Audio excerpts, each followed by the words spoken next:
Sa bag-ohay lang nahuman nga NCAA Season 98 Cheerleading Competition, naangkon sa Arellano University Chiefsquad ang four-peat championship.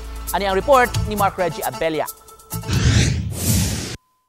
Sa ka-intense sa NCAA Cheerleading Competition, naangkon sa Arellano University Chiefsquad ang dili lang ang una, apan ang ilang ikaupat nga kampyonato sa maong kompetisyon. The four-peat is complete! Arellano Chiefsquad! Daug ang Arellano Chiefsquad niadtong season 92, 93 ug 94 apan gumikan sa pandemya karong season 98 lang nakabalik ang cheerleading competition.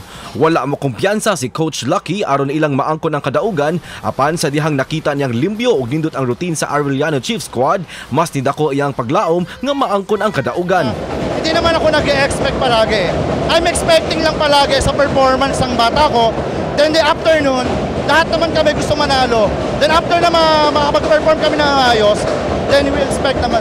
Congratulations sa Arellano University Chiefsquad for winning 4 consecutive cheerleading championships and achieving greatness in season 98. Kauban si Clans Gabutin, Mark Reggie Abella. GMA Regional TV Live.